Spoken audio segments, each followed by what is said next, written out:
Zul Hijjah, Zul Hijjah, Muharram, Rajab. Allah has made these 4 months sacred. Allah has made these 4 months sacred. Zul Hijjah, Zul Hijjah, Muharram, Rajab. Alhamdulillahi Rabbil Alameen. والصلاة والسلام على سيد المرسلين أما بعد فأعوذ بالله من الشيطان الرجيم بسم الله الرحمن الرحيم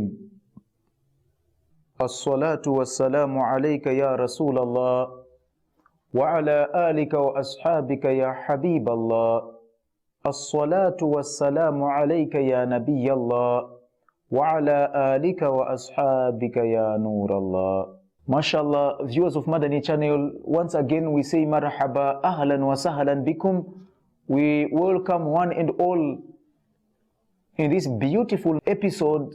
The name of the silsila, or this silsila which we are doing so far, it is called the Ashhurul Hurum, the sacred months. The sacred months, the 4 sacred months.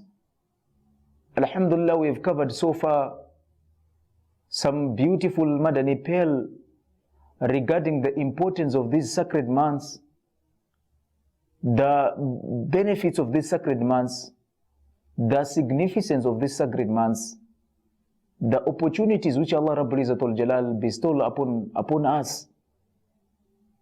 And to continue from where we left, today we are going to specify one of these sacred months.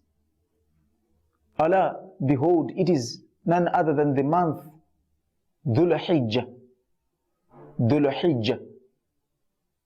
This month Zul Hijjah, we are going to look in depth and try to cover some asrar, some fine points regarding this month and some important points regarding the month of Zul Hijjah. How to conduct ourselves in the month of Dhul Hijjah, how to behave in the month of Dhul Hijjah, how we welcome the month of Dhul Hijjah, how we separate with the month of Dhul Hijjah. What is it all about the month of Dhul Hijjah? What is the meaning of Dhul Hijjah? What are deeds recommended in Dhul Hijjah? Before I go any further, allow me to interject and to introduce and to clarify and to elucidate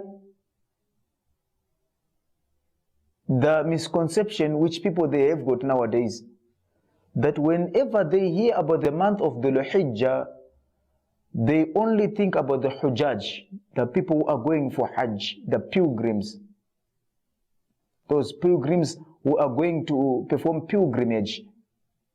It is not only that, viewers of Madani Channel, this month they've got to do with them also as the people who are not going for Hajj. All we are alike. The blessings which we got, of course, these people at least they've got a daraja, but at the same day, at the end of the day, each and every one of us have got a share in this beautiful, auspicious month of Dhul Hijjah. It is the month of Allah, the mercy of Allah subhanahu wa ta'ala. Of course, the Hujjaj, they've got high darajat. And also for us also, there is no need to lose hope or to despair. The blessing of this month, if we follow it nicely, the teachings of the Holy Prophet sallallahu alaihi wasallam, we end up also trying to get some rewards from this auspicious month. Henceforth, it is for all the Muslimin, not only to specify the Hujjaj, rather the Hujjaj, they are special, of course, because they've undergone and they visited the house of Allah Rabbul Izzatul Jalal. But I am saying that this is the month which have got to do with each and every one of us. Each and every one of us will have got a share from this particular month, yani the month of Dhul Hijjah. Now, without wasting much of your time, allow us now to go to in depth of the month of Dhul Hijjah. As we said that the topic is what? The broad topic, it is the Ashhurul Hurum, the sacred months, wherein we are dealing with the sacred months. But today we are going to specify one month, which is the month of Dhul Hijjah. We are going to talk about it. We are going to elucidate and to elaborate further on this month of Dhul Hijjah. So today's episode, we are going to only on what is Dhul Hijjah. The month of Dhul Hijjah هو شهر ثاني عشر من سنة القمرية. We will say Dhul Hijjah is the 12th month of the lunar calendar, of the Islamic calendar, or according to the Hijri calendar. When we talk about the Hijri calendar, we're talking about the Islamic calendar.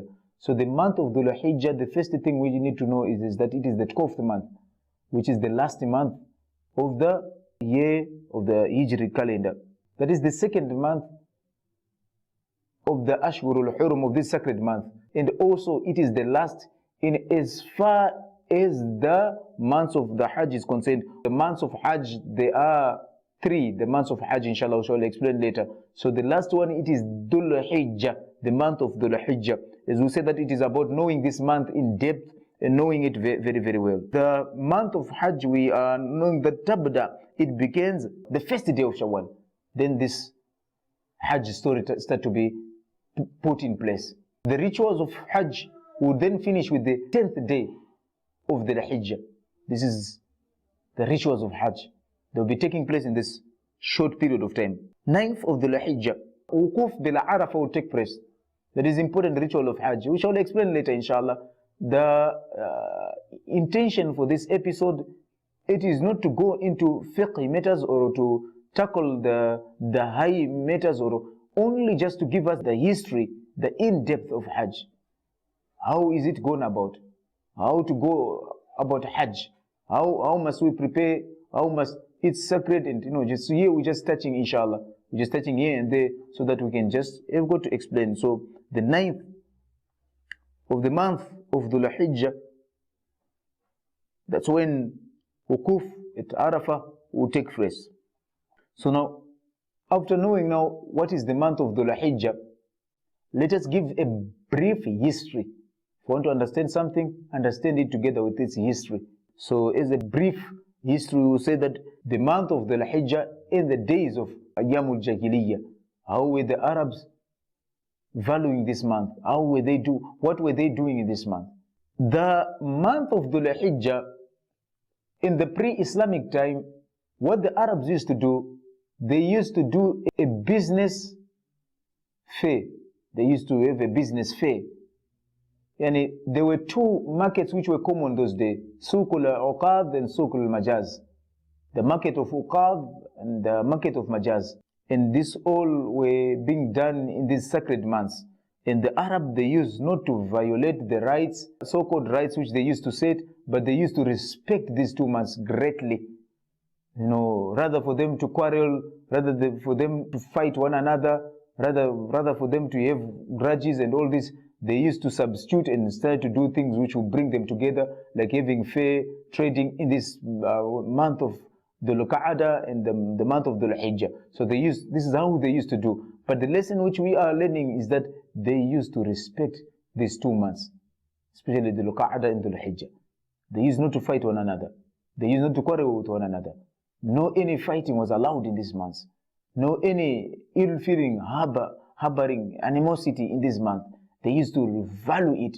They used to revere it, the month of the Qa'ada and the Hijjah. And to trace it further, now, Shahru Dhul Hijjah fil Islam. I did give you a brief explanation of this month in the days of ignorance. Now let us try to look at after the advent of Islam. Now in the annals of Islam, how does Islam value this month of Dhul Hijjah? Viewers of Madani Channel, words can fail me to explain how Islam put this month on a high esteem. Kafa, bisharaf. It is enough to mention as a virtue that Allah selected this month that the Hajj must take place. People must use this month to visit Allah's house. That is enough to make us understand the honor and the maqam of this month of Dhul Hijjah.